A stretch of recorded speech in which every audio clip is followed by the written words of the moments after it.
Саламатсыздарбы, ардактуу теле көрүүчүлөр. Улуттук телеканалында, Маданият тарых телеканалында улуу көч көрсөтүүсүн тартуулайбыз. Амансыздарбы. Ала тоонун койнунда 6 канат боз үй тигип байырлаган көчмөн калкыбыз абалтан өнөрдү өркүндөтүп, талантты таптап багып, кийинки муунга таберик мурас катары өткөрүп келген эмеспи.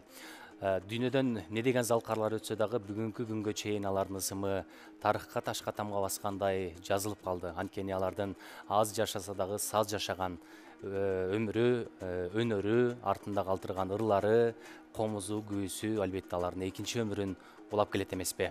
Салттуулуктун, арттуулукту жайылтуу жылынын алкагында улуу көч көрсөтүүсү мына ушул көз өтүп кеткен инсандардын улуу өнөрүн кайрадан жаңыртып, алардын замандаштары менен, алардын катарлаштары менен, шакирттери, улан кыздары менен биргеликте ушул куттуу студияда, көгүлтүр экранда кайрадан чагылдырып, жаңыдем жаңы күч менен жалпы коомчулукка тартуулап келет. Бүгүн дагы улуу көч көрсөтүүсүндө Кыргыз СССРинин эмгек сиңирген артисти, төкмө жана жазма акын, комузчу, темир комузчу, обончу Токтосун Тыныбеков эскерилет. Токтосун Тыныбековго быйыл 95 жыл. Залкар талант Аксы районунун Тегене айылында 1927 жылы жарык дүйнөгө келген. Залкар инсандын басып өткөн өрнөктүү өмүр жолуна кыскача токтоло турган болсок, эмгек жолун Карагандадагы шахталарда шахтер болуп иштөө менен баштаган. Ал эми 1946 жылдан тартып башталгыч мектепке мугалим, Маданият үйүндө жетекчилик кызматты аркалаган. Ал эми комузда атактуу Ниязалынын жана башка залкар инсандардын Галга Киевдин, Барпы Алыкуловдун күүлөрүн чертип, алардан таалим алып, төкмөлүк өнөрдү мына ушул улуу инсандардан үйрөнгөн десек жаңылышпайбыз. Ооз комузда да чебер ойногон, кылгыяк тарткан, обон чыгарган, Москвада өткөн жаштар жана студенттердин бүткүл дүйнөлүк 6 фестивалында лауреат болгон. Кыргыз СССРинин эмгек сиңирген артисти наамына ээ болгон. Ардак белгисинин медалдар менен сыйланган. Кыргыз СССРинин Жогорку Кеңештин ардак грамотасы менен сыйланган. Токтосун Тыныбеков 1982 жылы 55 жашында дүйнө салган. 1987 жылы өзү киндик каны тамган, туулган жерине, ошол жердеги билим уяга Токтосун Тыныбековдун ысымы ыйгарылган. Буга чейин мына 90 жылдыгында дагы Токтосун Тыныбеков атындагы коомдук фонд уюштурган, мына ушул өзү киндик каны тамган жерде дагы 10 миңдеген кишилердин катышуусу менен республикалык чоң деңгээлдеги айтыш уюштурулган эмеспи, баарыбыздын эсибизде чыгар. Ал эми бүгүнкү улуу көчтү, мына ушул улуу көчтү улап келе жаткан анын артындагы мураскерлери, артындагы шакирттери жана ошондой эле замандаштар менен биргеликте Токтосун Тыныбековдун ырларын ырдап, анын басып өткөн өрнөктүү өмүр жолуна токтолуп, анын чыгармачылыктагы чыйыр жолун эскеребиз. Улуу көч көрсөтүүсү менен баарыңыздар бирге болуңуздар, экранга жакын келиңиздер деп чакыралы.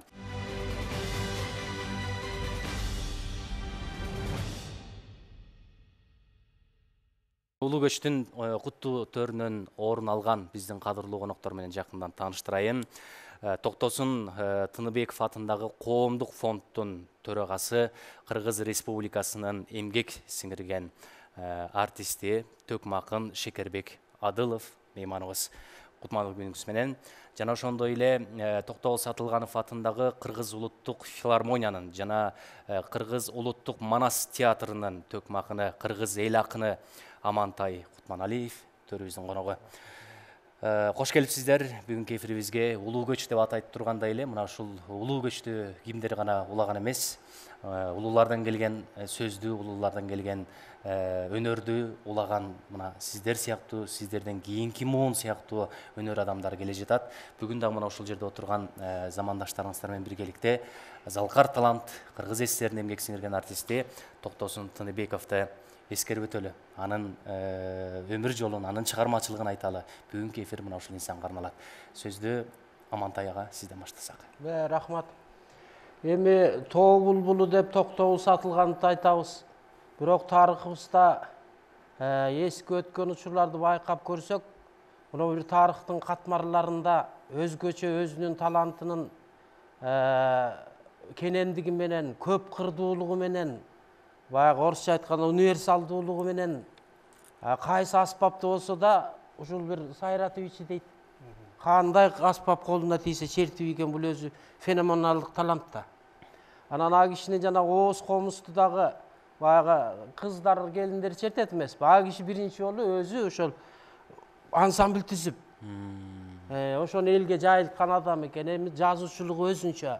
Балдар адабиятында поэзиялары, тамсилдери, жомоктору өзүнчө бир чоң эмгек да.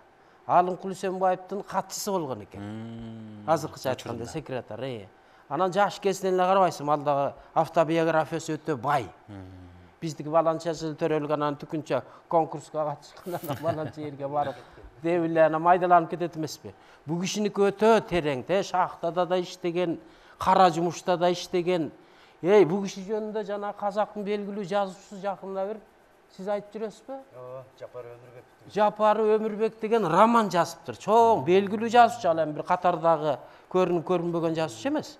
А биз өзүбүз баалап ошондой чыгарма жазмак түгүл, кээде мондай передачаларды уюштурат, бирин чакырсаң бири келбейт. Бирин чакырсаң ушундай болуп атат го эми кырдаал. Анан бул өлбөс, өчпөс талант.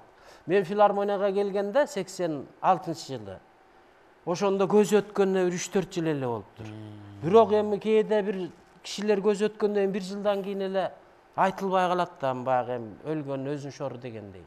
Бул киши ошондо 4 жыл болсо дагы филармонияда азанын эмеси али таркай элек экен. Бүт мейли оркестры, мейли бүт ошо коллективдин баары эле ай кайран током. Кандай эле деп. Бул кишинин талантынан да өзүнүн адамгерчилиги, улууга болгон, кичиге болгон сыйы, жөнөкөйлүгү. Анан өзү да мен тагдырым кичине тайкыраак деп койчу экен. Жана наам, звание деп атпайбызбы азыр. 5 жыл артист болгонго деле наамдарды берип салып атат го азыр. А киши ошондо эмгек сиңирген артист менен өтүптүр дүйнөдө. Анан ошо наамга келгенде эле мени көтпөй калчы дейт жогорку жактан. Анан башкалар алып эле дуулдаша берчи дейт. Анан кайран кишинин бирок ал наам менен өлчөнбөйт. Талант, өнөр деген наам менен өлчөнбөйт экен. Ал эми бир ак үйдүн кагасы, бир документ болуш керек.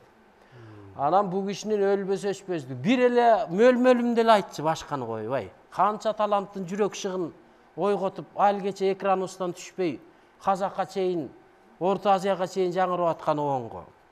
Ай жылдыз кылып атат кыздарыбызды, балдарыбызды, ошол эстрадарчыларына чейин репертуарларын түшпөй атат. А башка ырдал элек, көп элге жарыкка чыга элек оондор канча бул кишинин. Жанагы түгүл бул киши жазмалыгынан дагы мына Кенже эпосторду улуу традициялык салттуу Шырдакбектин дастанын жазган экен. Бирок ошону үлгүрбөй калыптыр, аягына чыгып. Бүтпөй калган. Өмүрү кыска болгон, 55 жашында. А кээде ойлосоң, талант чыгармачылык жашка деле карабайт экен.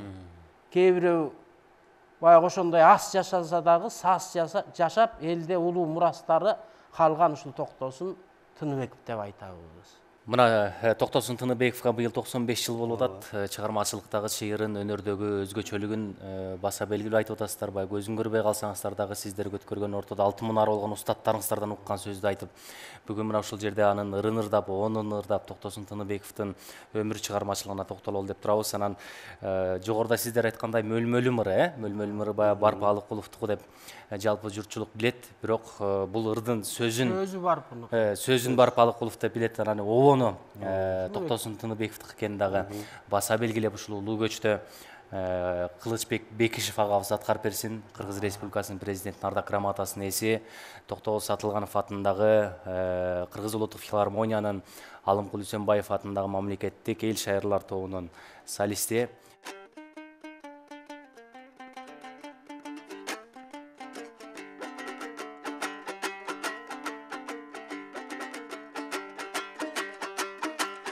Беттің көркін ұр менен, белдің көркі құр менен, біз сүйген сұлу мөлмөлім бүгін белгілі болсын ыр менен. Екілебін қызыл гүлаң açılғандай бөлмөнүм, бір қарасам жүрек от чачылғандай бөлмөнүм. Маңда чачың марғалаң жібегіндей бөлмөнүм, сенен ышқың баланына тілегіндей бөлмөнүм, гүлзар қылчы жүректің ой қақшып жатқан чөлдөрүн.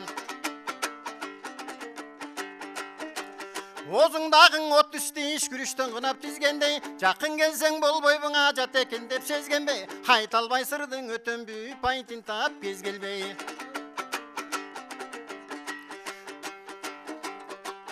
Küydüm mölmöl appağım alamda sendey tappadım. Oşon üçün gün tünün mölmölüm dep kaksadım.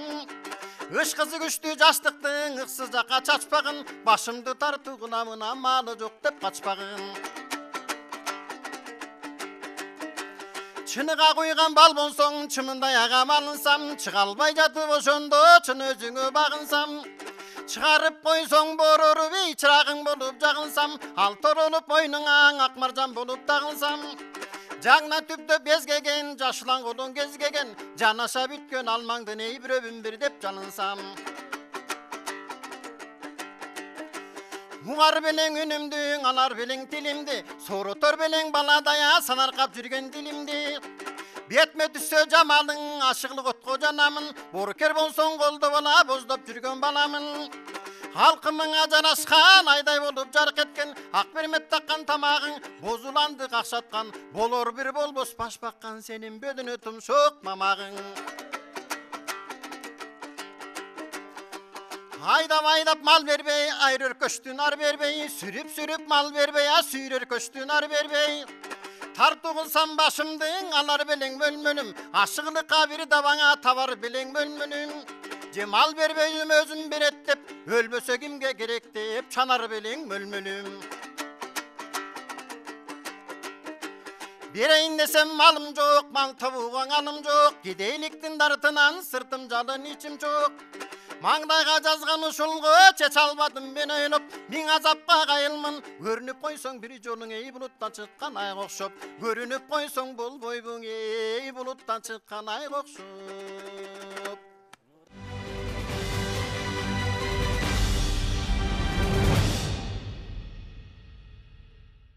Улуу көч деп ат айтып тургандай эле мына ошол Барпалык Улув Калга Киевден төкмөлүктү үйрөнгөн Токтосун Тыныбеков болсо, сиз жогоруда айтып отурган устатыңыз заманыбыздын залкары Замирбек Үсөнбаев андан таалим алса, Замирбек Үсөнбаевтан сиз таалим алсаңыз, сизден азыркы шакирттер таалим алып жатпайбы? Ошону улуу көч улана берсин деген гана тилекти айткыбыз келет.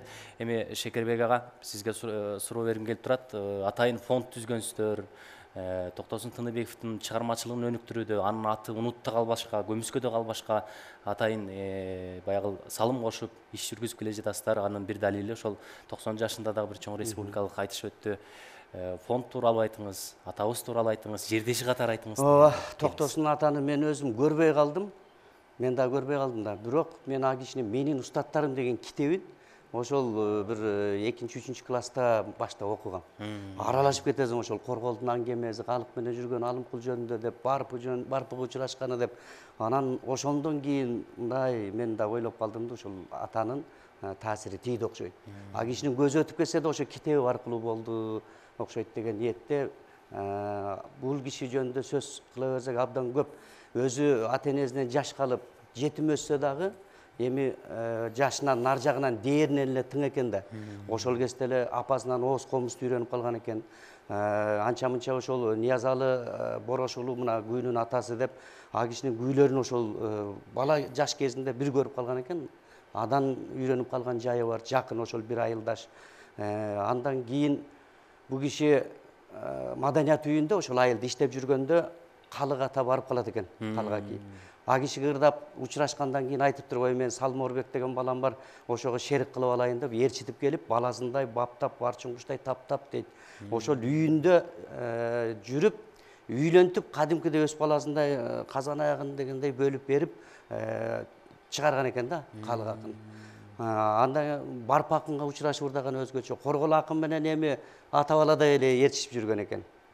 Анан бул киши өзү дагы Туганбай ата айтып калчу эле, Туганбай атанын колунда окуп калдык.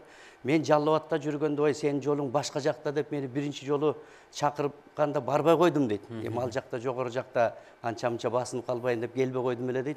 Алабуккада гастролдо жүрсөк, булар да барып калган экен дейт. Ошол жерден эле, эй, сен жолуң башка, баз алып кетейин, барбайт экенсиң, чакырсам жүрө берет экенсиң деп ошол жерден эле биздин жетекчибиз Сыйдан деген эле дейт, ага айтып коем деп алып келген дейт.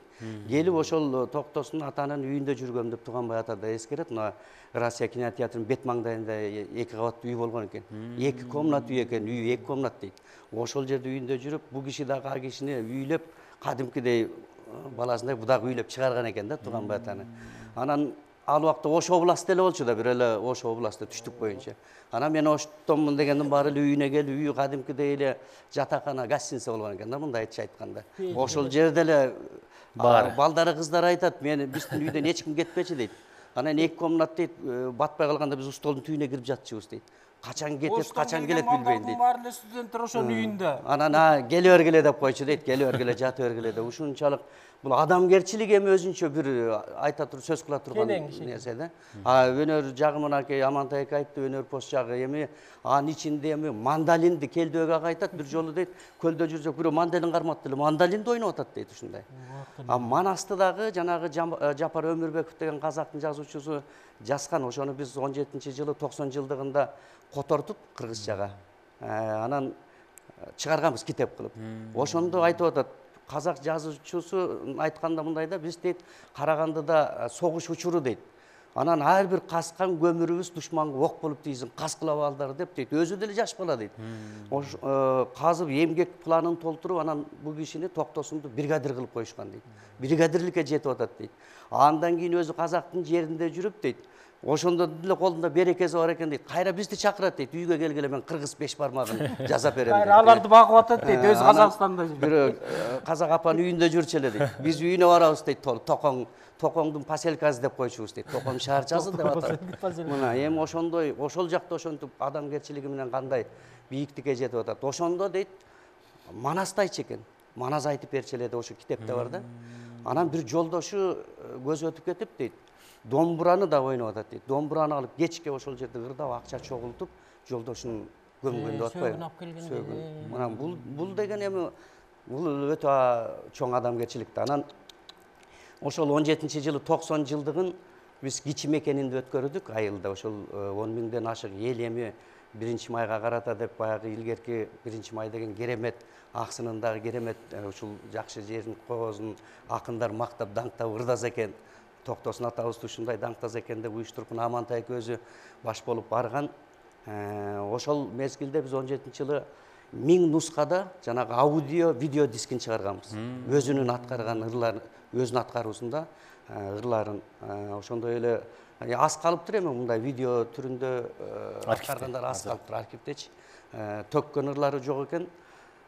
Оз комуз ойногондору гана калган экен. Бирок ошончо дагы бир 1000 нускада чыгарып элге таратканбыз. Жанагы казак жазуучусунун китебин кыргызчалатып, аны дагы 1000 нускада чыгарып элге таратканбыз. Жакшы айтышын өткөргөнбүз. Андан кийин күздө келип кайра чыгарма эскерүү кечесин филармонияда өткөргөнбүз.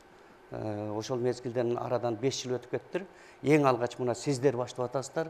Сиздерге алдын ала ыраазычылык айтып коюшубуз керек. Мына током дегенде эле ошол убагында эле айтылып калат. Андан кийин чынында такыр эстебейт. Ошол эле замандаштары бар. Аны көрүп калган кишилер деле көп. Бирок негедир көбүнчө айтылбай калат да, эскерилбей калат.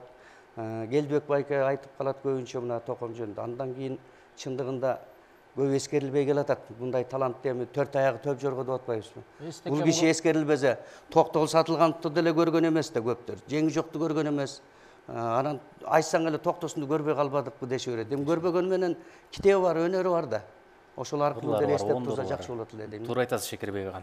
Өнөрдөгү өзгөчөлүгүн, таланттагы, чыгармачылыктагы чыйырын биз айтпаганда ким айтат? Кийинки моңго өткөрүүгө, өбөлгө ортодогу алтын мунара болуш сиздерсиздер. Биз да бир кызып калдык окшойт ушул талкуу менен андан ары уланталы. Азыр Кыргыз Республикасынын эмгек сиңирген артисти, Токтогул Сатылганов атындагы Кыргыз улуттук филармониянын, Алымкул Үсөнбаев атындагы мамлекеттик эл шайырлар фольклордук тобунун солисти, обончу аткаруучу Анапия Райымбекова Токтосун Тыныбековдун Сагыныч ырын аткарып берет.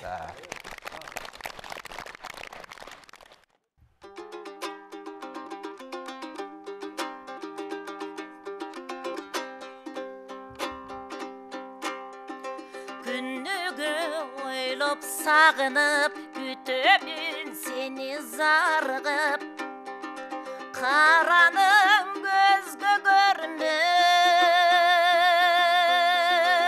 калдыңбы мага тарынып, калдың бей мага тарынып.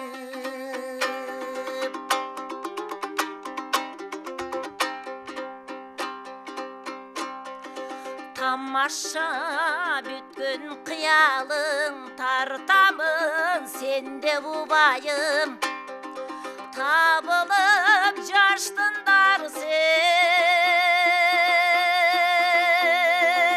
тарқаса боло құмарым, тарқаса боло құмарым.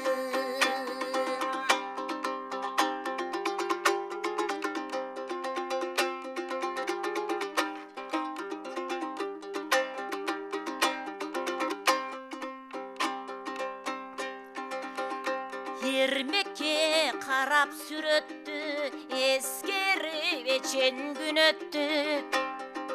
Еркелеп айтқан сөз үшін, езбесең боло жүрөктү, езбечи жаным жүрөктү.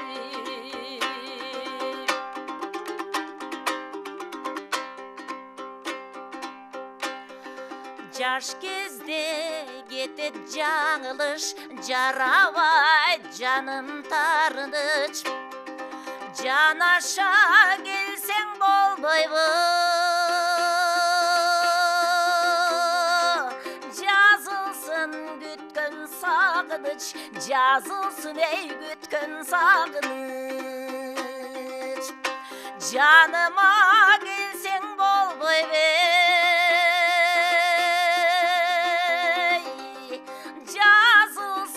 күткөн сагыныч, жазылсын ей күткөн сагыныч.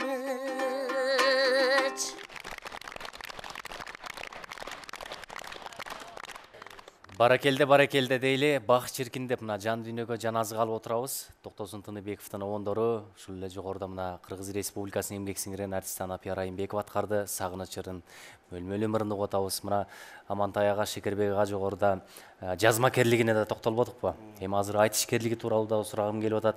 Шекербек ага учурунда баягы Эстебес Турсуналиев менен Тууганбай Абдиев менен айтышкандарынан дагы баягы кулак кабыш кылып, куйма кулактык кылып калгандагы жайым бар деп калдыңыз. Токтосун Тыныбековдун айтышкерлиги 91-жылы дегенде республикалык айтыш болуп 60 акын келип түз эфир болгон. Ошондо мен мектепте окуган бала элем.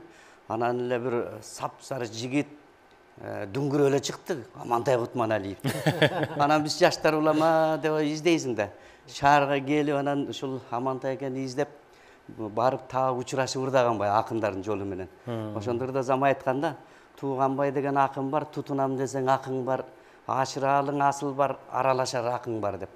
Анан 93-жылы келип кадимкидей филармонияда жана 2 жылдык студияга барып экзамен тапшырып ырдап атып, анан Тууганбай ата отурат, Улук мырза Полотов агабыз отурат, Самара Токтохунова, залкарлар эми бардыгы отурушат. Анан ырдап атып айттым да, эгер Токтосун атам болгондо томполоңдотуп ээрчитип алып барбайт беле тойлорго десем эле Тууганбай ата өзү шашып эле. Болду, жарайт, жарайт. Ошо Токтосун атаң эми мына мен токоң мени алып келген. Токомо карзым бар эле, ушу карап жүрөт элем, ушу током жактан чыга турган бирөө барбы деп. Болду, кабыл алдым деп эле айтып калды. Анан мына ошол мезгилде окуп аткан экен Элмирбек досубуз. Эшикке чыксам эле ал эмне болду деди. Ой, токтотуп койду, болду деди. Анда өттүң деди, экөөбүз ошо боюнча кучакташкан боюнча кеткенбиз эшикке чыгып. Анан ошондо Тууганбай ата айтчы, ой, 4 балдын ичинде отуруп акын чыкпайт, силерди аралатып келейин деп таласка апарып кыдырып 1 ай жүргөнбүз 94-жылы. Анан айтчы, кечке эле төгүлөлү ырда отуруп берсеңер укпайт эл. Баягы өткөн тарыхты, акындардын жоруктарын айта жүргүлө. Алар да керек болот деп. Анан Тууганбай ата айтып берди эле ушул токомду бир убакта дейт ошол сайыз учурунда деле анча-мынча баягы үй түрмө кылып таштаган деп баягы Кейип Исмайыл атабыз ырдабады беле. Анан токомдо бир мезгилде ошо ишке келтирбей калган убак болгон экен. Тууганбай атанын айтуусу боюнча. Анан Сүйөркул деген башкарма чакырат дейт. Бурана деген колхоз бар эле дейт Токмокто бир 62-жылдары. Кызылчанын түшүмү дейт ушундай күз мезгил экен. Ошону жыйнап атабыз келип, эмгектин алдыңкылары мактап кеткиле деп. Анан токомо чалсам, ой, мен барсам тигилер эмне дейт болду экен деп кичине ыңгайсызданып калды дейт. Алар эмес, мен өзүм чакырып атам, сизди эч ким эчтеке дебейт, келиңиз дедим дейт. Анан ошол тебетегиңизди кийип алыңыз, баягыдай бир элир ырдап келели деп, ошол тебетегин чепкенин алып, кадимкидей өзү да булугуп калган экен дейт. Барзак эле этектей кагазды карматты дейт. Анан током ат канча маны бербейт окшойт дейт, ичинде апал деген ат бар экен дейт. Тууганбай мынау апал деген ат эркектин атыбы же аялдын атыбы деп сурап калды дейт. Анан апал үпөлдөп кыздардын атына коюлчу эле сөз чыксын деп, токо эркектин эле атууга деп койдум дейт. Анан комузун күйлөп басып жүргөн дейт. Шашып бизди чыгарып үрдө дейт, чыгып мактап ырдап атат дейт. Эми ошончо элдин жанагы эмгекчилерди даңктап мактап ырдап атат дейт. Бир малданат Açılgan sayma gülüm bardo, mınan apal degen inim var dedi de. Degende zal duu gülürgen özü de çoşup ketti de. Tura kalganda canımda Sörkül degen başkarma canım dele deyt. Şaşıp şöyle kakas yazıp karmata kaldı deyt maga. Oy al apal degen 70'ke çıkkan gempir. Emgektin aldın kızı. Hazırda gempir gezekti çoğultup kızıl çavagat deyip jaz örüptür deyt. Tokamatı işip bundayda orada adam deyt. Oy inem deysin apaldın o toku pensiyonerken apаңda. Oylanıp toku jönürden olturat kempir sakaldı. Bol jolun tavırdasan bolmoksun toku çapandı desem anda tokum. Oy apаңdın bolsa sakalı. Ayrı albay kalıpsın tuğanbay ataң menen apаңa. Mına sör kulup жазып bergensin abdiyip alıp gelgensin meni жаңылтыш üçün atayı. Momunçaң elden aldın da moynun algılgan ataڭı. Tamaşaga daң aylanpa bolboso tanıtıp koyom ataڭı. Ушундай кыска нуска анан ала салмалыкка кандай эле деп сураган экен да. Мындай жерде баа сөз таап кетиш керек да. Анан ала салмалык ушундай кыйын эле током деп Туганбай эскерип айтып калчу эле да. Баракелде, баракелде. Ушул жерден мына сөзүн айтышын угуп атабыз. Туганбай Абдиев менен мына Токтосун Тыныбековдун бир кайрыган айтышын кайра эске салып, жаңылап Шекербек Адылов агабыз айтып берип кетти. Азыр уурларынан, ушул канаттуу кайрыктарынан куралган баягы музыка дүйнөсүнө жетелеген музыканын тилин тапкан биздин чыгармачылык кыздарыбыздын бири, маданияттын мыкты кызматкери Айнур Бердигулова бүгүнкү студиябызда конок болуп турат. Албетте кыргыздын улуттук аспаптарынын бири болгон кылгыякта ушул ыр кайрыктарынан куралган Токтосун Тыныбековдун чыгармаларынан ойноп берсин.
Кадырман теле көрүүчүлөр, Маданият тарых телеканалы Улуу көч көрсөтүүсүн көрүп жатасыздар. Бүгүн Кыргыз СССРинин эмгек сиңирген артисти Токтосун Тыныбековдун өмүр чыгармачылыгын арнап жатабыз. Быйыл Залкарга 95 жыл. Тарыхы болбой эл болбойт дейт. Маданияттын да тарыхы бар. Ар бир тармактын өзүнүн тарыхын айта жүргөн жакшы экен. Анан аны кимдер улантып, келечек муунга улам бири-бирине өткөрүп берет. Ошо кишинин замандаштары балдарга, жаштарга көп айтып жүрсө, анан ал угуп аккан кишилер кийинки балдарга айта берет. Анан ал андан угуп кийинкилерге айта берип, анан ошондой бир муундан муунга өтүп, өз фольклор ооз-эки маданиятта, баягы элге ооз-эки тарап, кулактан кулакка, адамдан адамга өтүп айтыла турган нерсе да. Тегене айылында мектепке берилген да. Ал жерде окуучулар абдан сыймыктануу менен гүл менен тосуп алды. Мына Кундуз таштан алыба. Кундуз барып ошол жерде ырдап Токтосун атанын ырын. Борбор Бишкек шаарында жумушчулар шаары деп рабочий городок деп калганбыз го. Ошол жерде Некрасов көчөсү менен кесилишкен Токтосун Тыныбеков атында көчө бар. Жазылып турат заңкай. Мына Борбор Бишкекке да көчөсү коюлган. Анан Кудай буйруса, мына ушул сиздердин баштап берип атасыздар. Андан кийин 9-ноябрда белгиленип атат, республикалык айтыш болот. 1 миллион байгези сайылып, президентибиз Садыр Жапаров өзү баштап, өкмөт баштап колдоп атат. Токтосун Тыныбеков коомдук фонду кошо колдоп, Улуттук Манас театры, айтыш коомдук фонд ушулардын бардыгы биригип, мына ушул Токтосун Тыныбековдун айтышын өткөрөлү деп турган чагыбыз. Чоң деңгээлде өтөт экен да. Кулактын баягы кумарын кандырган айтыш өнөрү жакында болот экен 9-ноябрда деп жалпы коомчулукка да биз сүйүнчүлөп кетели.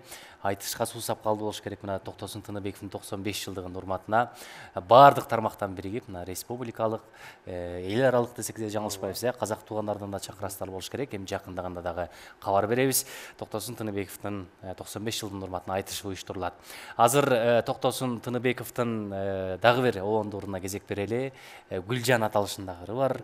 Мына ушул ырды аткарып берүү үчүн Кылычбек Бекишев агабыздын шакирти Үрүстөмов Урматты алдыга чакырсак, комуздун кулагын бурап, Токтосун Тыныбековдун Гүлжан ырын аткарсын.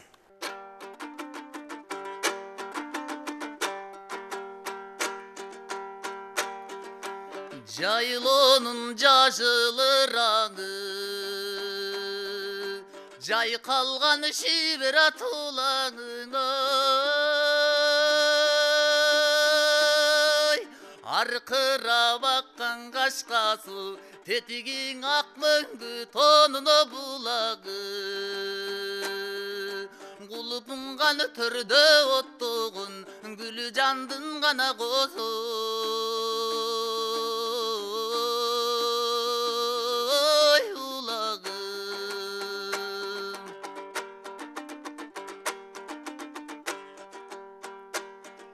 Мингенин тулпар торудан, кийгенин жибега сонундан ай,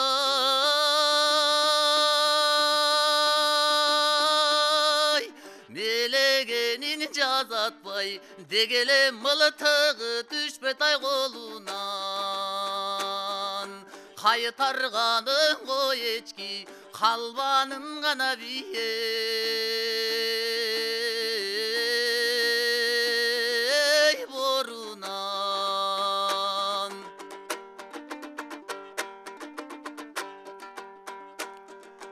Айлана көркөм көрүнгөн, ак соктолу көбүргөн ай,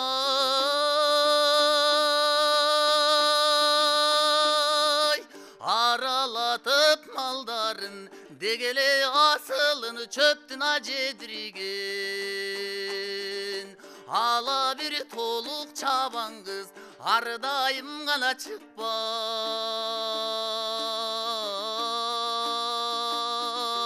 көңүлүдөн. Ала бир толук чабан кыз, ар дайым гана чыкпай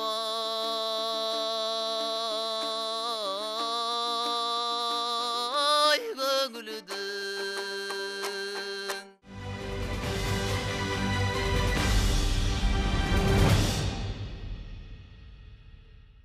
Азыр болсо мына улуу көчтүн төрүндө отурган кадырлуу коногубуз менен маек куралы Кыргыз улуттук филармониянын Чалагыз Исабаев атындагы Камбаркан этнографиялык фольклордук тобунун солисти, Кыргыз Республикасынын президентинин ардак грамотасынын ээси Токтосун Тыныбеков менен мына залкар талант менен көзүн көрүп 2 жыл болсо дагы бир чогуу иштешип, кесиптеш болуп, насиптеш болуп ошол киши менен мына өнөрдүн өр жолунда бирге жүрүп калган инсан Азим Шаршембаев агабыз улуу көчтүн төрүндө. Саламатсызбы? Саламатсыздарбы? Мына баягы көзүн көрүп, колун кармап, өнөрдүн жолунда, чыгармачылыктын чыйырында чогуу жүрүп калган жайыңыздар бар экен. Анан дагы ооз комузчулук өнөрү болгон, Токтосун Тыныбековдун темир комузду ойногон. Мына ошол ооз комузду ойногондугун кийинки муңга өткөрүп, ошол мезгилде эле ооз комузчулардан Кыргызстанда алгачкылардан болуп атайын ансамбль түзгөн, Ошол ансамбль бүгүнкү күнгө чейин мына улуттук филармонияда эмгектенип келүүдө. Сөз сизде болсун. Рахмат. Жантан бери жакшынакай сөздөр айтылып атат атабызга. Арбагы ыраазы болсун. Шакеме да чоң рахмат. Ушинтип чоң иш баштадың. Ушу арбакта ыраазы болсун. Бул атабыздын мен азды болсо бир 2 жылда иштеп калдым. Мен 79 жашында филармонияга келип, филармония ал убакта бул мэриянын жанындагы зданияда болчубуз. Баарыбыз ошо филармония бар ошол жакта. Летний деп, анан зимний деп бөлүнчү, зимний бар ошол жакта болчубуз. Анан мен келгенден кийин 2 жылдан кийин акча өмүр кыска экен, ажал чиркен улуу экен, аны алып кетти. 2 жылда иштешип калдык. Ошондо мен бала кезде, жаш бала кезинде келдим да, студент кезинде келип иштеп калдык. Анан ошондо баягы ар бир ал кишилерди мен телевизордон көргөн абдан сыймыктанчымын, суктанчымын. Ошолор кишилер менен кандай кишилер учурашат деген ушундай эмеге барчымын да. Кармап калсам экен деген. Ошол убакта эстебес тосунайлып мына Токтосун Тыныбеков аталарыбыз, Кудай ошолордун арбактары ыраазы болсун, ушинтип келип эскерүү кечеси болуп атат. А кишилер менен ошол үзөңгүлөшүп болуп, аябай берилип иштебесек да 2 жылдай иштешип, колдорун кармап, ар бир сөздөрүн угуп, ошолордун баарын кулагыбызга сиңдирип алдык. Кандай жүргөндөрү, кандай иштеп, каякта гастролдо кандай жүргөндөрүн баарын өзүнчө биз үчүн абдан чоң жомок болчу да. Анан ошол киши айтып атпайбы, ошол өкмөт тарабынан ошол бир декада болгондо Москвага ансамбль бир жаңылык киргизгиле дегенде, ошондо Токтосун атабыз ошондо жанакы биягына 10 кыз кылып анан темир комузчулар ансамблин уюштуруп, ошондо бүт Карамолдо Орозов атындагы эл аспаптар оркестринин ошо музыканттары болчу. Ошонун баары алардын ичинде мына азыркы иштеп аткан Айша Базарбаева эжекебиз бар. Алардын арасында көптөрү бар, көптөрү кетип калды дегендей. Ошондо бул кишинин көп кырдуу таланты болчу да. Темир ооз каккандан дагы тышкары көмөкөй менен ышкырчу. Ышкырып, ушундай бир кээ бир биз ооз менен тилибиз менен ышкырабыз го, тишибиз менен. Ал киши көмөкөй менен ышкырчу. Ушундай таң калыштуу кылган. Ошондо Москва декасына барганда ошондой чоң жаңылыктарды алып келип, анан ошо менен калып, ушул убакка чейин келип атпайбызбы? Андан кийин Токтосун Тыныбеков атындагы темир комузчулар деп анан азыр филармонияда бар. Ошо эжекелерибиз баштаган азыркы жаш муундар да бар алардын арасында. Алар эми профессионалдуу коллектив болгондон кийин мектеп окуучуларынан дагы атабыздын арбагы ыраазы болсун, иштеген иш артта калбасын деп, мына мен дагы ушул 7-8 жылдан бери Балажан борбордук окуу жайы бар.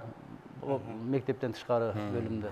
Ошол жерде дагы иштеп, балдар өнөрүбүздү жөн өзүбүз менен алып кетпей, ушу балдарга да таштайлы, балдарга да үйрөтөлү деп ушул мен да ошо ансамбль комузчуларым, ансамбль темир комузчулар бар. Анан фольклор түзүп алгам. Анан ошолор бүгүн атабыздын эскерүү кечесине ошо мен дагы темир комузчуларды алып келгем. Мында кичине баягы жалаң темир комузчулар бул жерге кичине мында кызыктуу болсун деп чопо чору кошуп, ошентип кошуп анан бир жайлоодо деп атабыздын дагы ырылар бар. Байбатырдын Тагылдыр тоо деген, анан өзүмдүн бир чыгарма, ошонун баарын бириктирип курама кылганбыз. Анан ошону балдарым ойноп берсе, балдар кыздарым. Жакшы болот. 3 мунак комузчулар ансамблин алдыңыздарга чакыралы. Балажан окуу борборунан куралган мына Азим Шаршембаев агабыз жетектеген үйлөмө аспаптарын коштоосунда курамарлардан куралган жакшы бир керемет кайрыктарды баарыбыздын жан дүйнөбүзгө жаназы кылып тартуулап беришсин.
Bulbulu toktosunda bugün eskerip jatkan çağımız.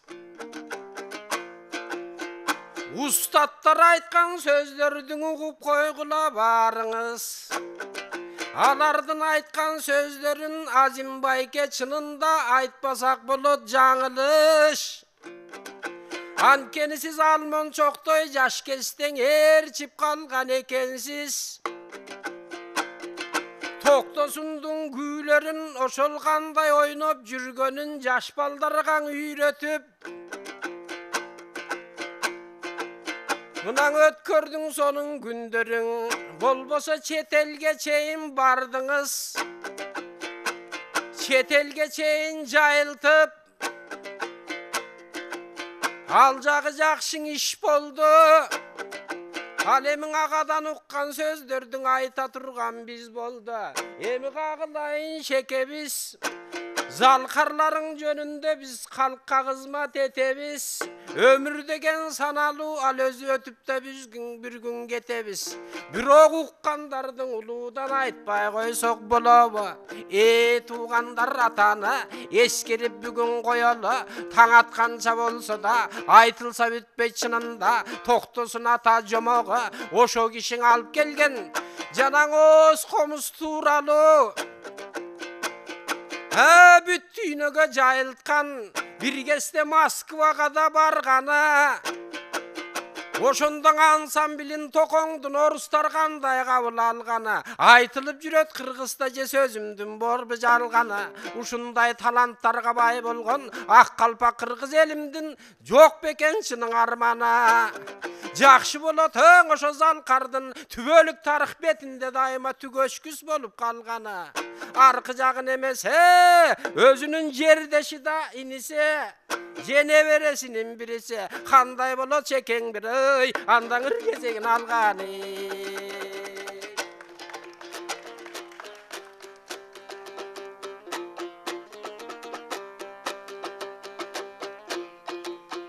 Тобумаң айтып берейин, мына токтосун ата жөнүндө. Анткенің урпактаргаң уланып, билсекен деген тилегим. Айтарым мындан Амантай жанага, кээ-бирөөлөр билсе даң албайт экен көңүлгө. Ал төрөлгөн экен карачы, айтылып аксы жеринин тегене деген төрүндө. Эгер дагы далайларды жаратмак өмүр берсе дой өмүргө, бирок 55-тен ашканда кайран атам токтосун, узап кеткен Турбайбын карачың айтылуу кыргыз жеринде. Эми калкыма жаккан атанымды кадырын айтып жатамын. Элиме жаккан атанын эмгегин айтып ой жатамын. 50-дөн жаңың ашканда эңип кеткен шумажал эстесем анда капамын. Бирок балага бала, чоңго чоң, балкылдап жумшак той мүнөзү. Байкап мындан олтурсак, адамгерчилик жагынан токтогулдан кийинки көрсө токтосунан экен бир өзү. Эми кыягын тарсак аркылдап, мына кыялы сүйкүм жаркылдап, болбосо комузун мындан ой четкенде, кошулуп элген ырдаган күүсүнө мына карачы, күнгөйдүн бары тыңдаган, кагылайын туугандар, кыягын тартып анда да, кыргыз элде жыргаган, темир ооз комуз какканда, аны дагы карачы, үйрөтүп тур жаштарга, жасмалыгы тың экен, жаскан жактан шыр экен, төккөнү болсо карачы, оозунан ыры куюлган, кайран атам токтосун, калкына бүтүн угулган. Эми менин айтарым, мынан 55 жаш деген доң эмине, байкап мындан олтурса мынан Амантайдын дой курагы, жап-жаш кеткен Турбайбың Амантай ага туурабы. Андыктан ошол сайрай турган 55 деген ошол жаш сайрай турган чак экен, кыргыз элге дагы да жайнай турган дой чак экен. Бирок карап олтурсак шумажал ошоң алыптыр, мынан өткөнүнүн атанын 40 жылдан ашык толуптур. 40 жылдан ашык болуптур. Ансе да 95 жашка келгеди. Эми кагылайын туугандар, эстей турган эл жери. Анда месең айтарым, кагылайын жаната, эстейт дайым, унутпай сиздин улагандар жолуңду. Андыктан өткөрөбүздүн ошол бир дүңгүрөтүп эмесе 95 жылдык тоюңду.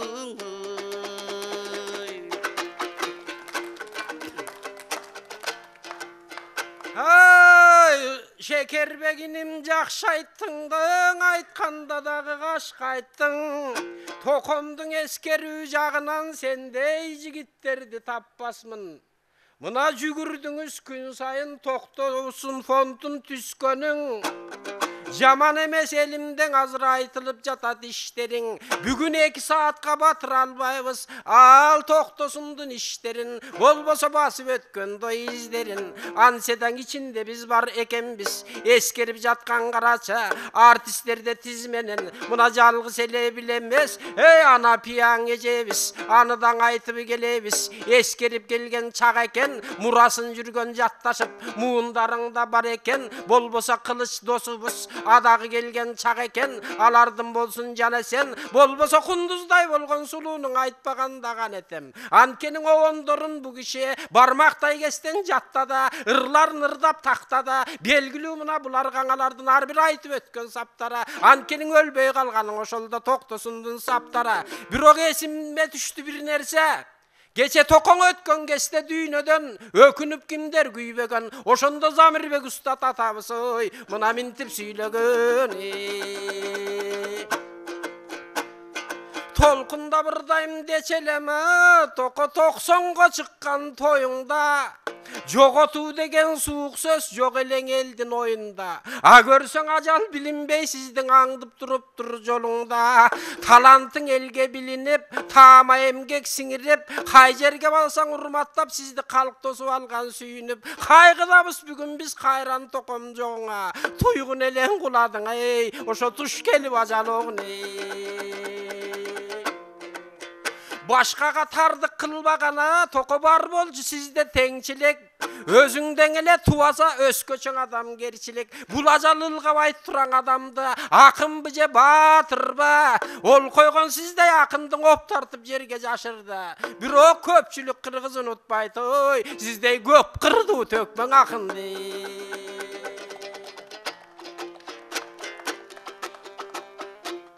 Aman tayagaň ardagymı munaň aýtyp öttüň barysyn Tokomdun estep gelişke mına jaşı menen doy karısın Yemi menen doň aytarım mına termında baştagan Bardygynaň rahmat estep daim turuşkan Göňüldörüm buruşkan Uşularga çynyndan aýtyş gerek doy razı Antkeni gebiröler çynynda estese daň çynyndan estegize gelbegen Dağı dalaylaryň doy bar bolgon Anse dağı toktosun köpçülük jerden oy şaň bolgon Andyktan menen aytarım biribizke biribis bololu daim doygu bölük Antkeniň toluk eliň barında top tolup tursa janyňda Oşol toktosuna jaşaýt tübölüge Улуу көч көрсөтүүсүн көрүп жатасыздар. Биз эфирибизди алдына карай уланталы кыргыз эстеринин эмгек сиңирген артисти Токтосун Тыныбековдун ар кыл талантына токтолуп жаткан мезгилибиз. Анын арасында мына ондуурларында өзүңүздөр көрүп жатасыздар. Чыгармачылыктын чыйырында жүргөн инсандар аткарууда. Азыр дагы Улуттук филармониянын Чалагыз Исабаев атындагы Камбаркат этнографиялык фольклордук тобунун солисти, маданияттын мыкты кызматкери, обончу, аткаруучу Кундуз Таштаналиева Токтосун Тыныбековдун катка жооп ырын аткарып берсин.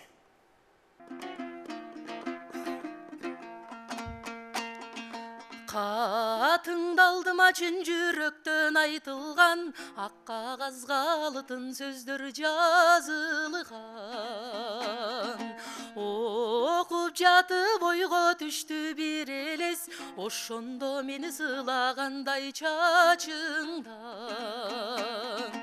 эске түштү бирге жүргөн күндөрүң тоо аралап тандап үзгөн гүлдөрүң Kulağıma şaң şuң edip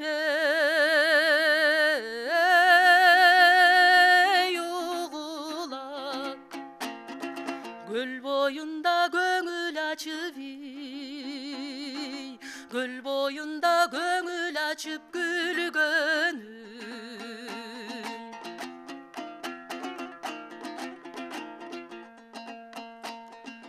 Katqa жазган кабарыңды окудум Кайра-кайра көпкө карап олтурдум 10 килодон эмгек алдык дегенде Кубанычка кучагымды толтурдум Сүйүү жолун эмгек менен чыңайлы Кубанычка көп кубаныч улайлы Oku emgege könü denge yürönüzü Tübölüge oşol beredi Tübölüge oşol beredi ubaydı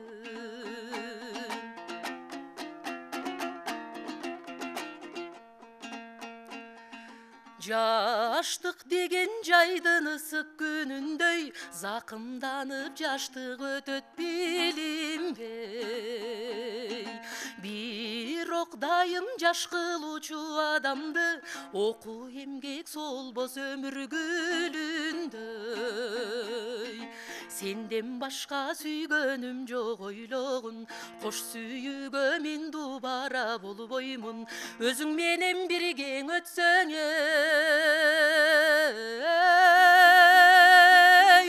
ömürüm. Tilek birge orundalati. Ümit birge orundalat oylogum. Özüң menen birge ötsöň ömürüm. Tilek birge orundalati. Ümit birge orundalat oylogum.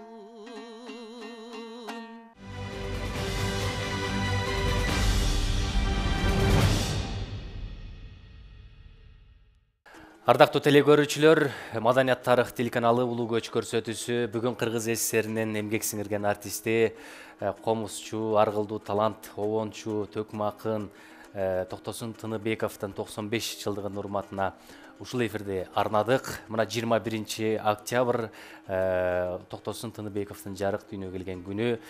Буюрса деп турабыз, мына 9 ноябрда Токтосун Тыныбеков атындагы коомдук фонд Кыргыз улуттук манас театры айтыш коомдук фонду менен биргеликте чоң республикалык деңгээлде айтыш өткөнү турат. Бүгүнкү эфирибиздин далкагында да муну кулакка кошулуп айта кетели. Анан эфирибиз башталгандан тарта бүткөнгө чейин мына Тургунбай Садыков атындагы Кыргыз улуттук көркөм сүрөт академиясынын 4-курсунун студенти, биздин сүрөтчү жигитибиз, келечектен көптү үмүттөндүргөн Баяман бүгүн Токтосун Тыныбековдун элесин ушул сүрөткө түшүрдү. Эфирибиз башталгандан бүткөнгө чейинки аралыкта тартылган сүрөт, албетте. Ушул жерде мына Амантай Кутманалиев, Шекербек Адылов турат. Эфирибиз башталгандан бери байкагансыздар, мына сүрөтчү жигитибиз аяктап бүтүрүптүр. Эми Токтосун Тыныбековдун келбети окшошуп турбу? Баяман уулуңуздарга эми сиздердин батаңыздар. Эстекем досу айткандай, мурунуна мурунун каптап койгон эмедей, мурутуна мурутун чаптап койгон эмедей болуп. Жанагы энциклопедияда, китептеринде, басма сөз беттеринде ушундай эле элеси, сүрөтү, жалпысынан ушундай эле. Ийгилик чыгармачылык, азамат ушу арбага колдосун, жар болсун, эми колдосун деп. Амантайга туура айтып атат. Токтосун аты өзү дагы эсте өз ата менен айтышканда айткан экен да. А кишинин мурду барбай, козу жалжагай экен да. Мурдуң бозо барбагай, козуң бозо жалжагай, сага аттын таказы болбосо мен каккан комуз чак келбейт депчи айтышында. Ансыңарындай бу кишини айтып атпайбы, сен болсо баягы мурдуң козуң бозо жаңы келген келдиндей болуп мындай кымча мемо болуп атат депчи. Ансыңарындай эми сүрөттөн көргөнбүз. Сүрөттөрү бар топтолгон. Мына ошол сүрөттүн бирин Баяманга берип, Баяман карап олтуруп тартты өзү. Кыска аралыкта эле карабайсың. Эми кыска аралыкта эле ушундай тартсаң, сен жай отуруп бир иштей турган болсоң, анда бу кишинин чоң полотун эмесин жарата тургандай экенсиң. Буюрса баягы 95 жылдыгы деп атабыз, чоң айтышта дагы балким чоң сүрөтүн тарттырып каларбыз, Баямандын. Баяманга ыраазычылык билдиребиз. Бар бул Баяман ошол Тургунбай Садыковдай улуу сүрөтчү бол, не дейбиз? Сага кудурет, Кудай кубат берсин, күч берсин, кудуретти бүт берсин Баяманга. Мына Токтосун атандай залкар улуу кишини тартып атасың, жолуң улуу болсун. Калемиң талбасын. Айтканыңыздар келсин. Баяман ушул эмгекти жалпы элдин көзүнчө, коомчулуктун көзүнчө мына ушул Токтосун Тыныбеков атындагы коомдук фонд уюштурулган, аз жыл болсо дагы ошонун төрагасы катары Шекербек Адылов түптөп негиздеп эмгек жумшап келатат. Шекербек Адыловго Баяман белек кылып берсе кандай болот? Ушул фондко буюрса бир келечекте түзүлүп атат, өзүнүн мектеби бар, жердешсиз. Ушул сүрөт бир жакшы жерде, көрүнө жерде, көмүскөдө эмес, бир элдин көзүнө илине турган жерде илинип турса кандай дейсиз? Жакшы, абдан жакшы. Буюрса ошондой жерде илинет. Токтосун атабыздын сүрөтү дайыма төрдө илинип турат деп айта алабыз. Анткени бу кишини биз атадай көрөбүз. Эмесе Баяман өз колуң менен гана Токтосун Тыныбеков атындагы коомдук фонддун төрагасы Шекербек Адыловго бул сүрөттү белек кылып тапшырпай.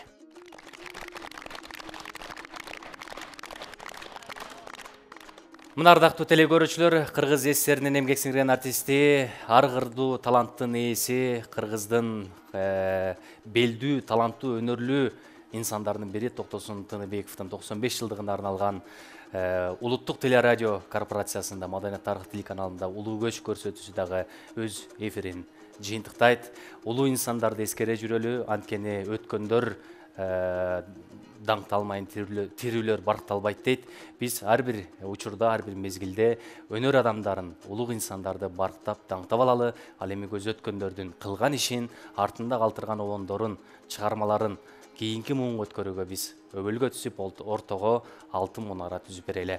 Улуу көч көрсөтүүсүн ушуну менен аяктайбыз. Кайрадан амандыкта, эсендикте, көгүлтүр экран аркылуу көрүшкөнгө чейин сак саламатта туруңуздар.